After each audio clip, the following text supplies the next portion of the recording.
Domain and micro-social dynamics of contexts.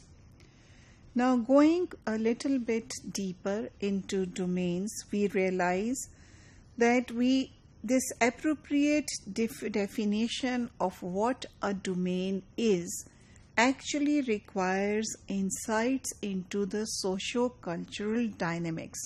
So, to identify a domain within a given context, we need to identify with or understand fully a socio-cultural context. If any meaningful research is to be conducted in understanding of multilingualism as it operates within that context. So we are not saying that domains are ahistorical or without any connection with the given socio-cultural context, but they need to be embedded within a historical context and a socio-cultural context. By embedding in a historical context, it's quite worthwhile if we see how over a period of time bilingualism or multilingualism has evolved in different periods of time. Looking at the same domain, we see how language use or choices of languages have been changed or have changed over time, and we can then connect it to the wider political and global forces. So in any case, skimmed domains offer a kind of flexibility which can be linked with spheres of activity, as we said.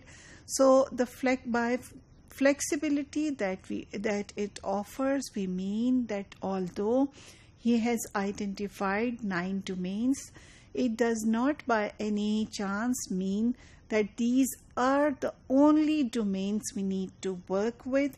You can definitely add more, because if you think of it, within a given context, different domains might be of more interest than others.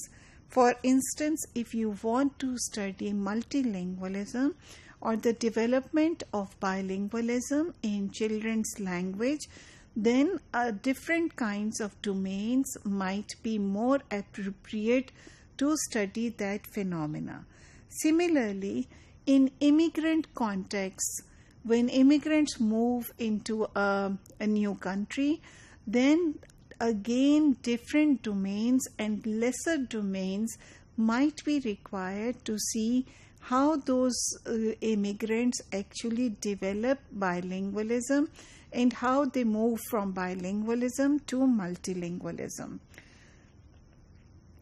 So, domains also allow us, after having given us this sphere of activity or a range of things and how to categorize them, we could also look at this from the point of view of a socio-psychological level of analysis.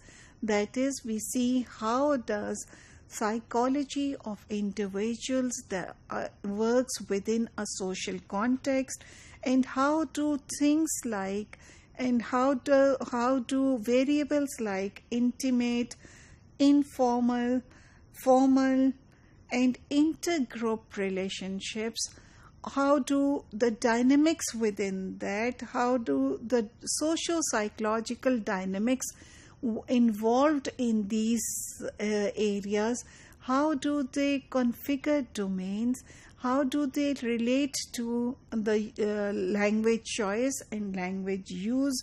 This all can be sort of helpful in understanding multilingualism.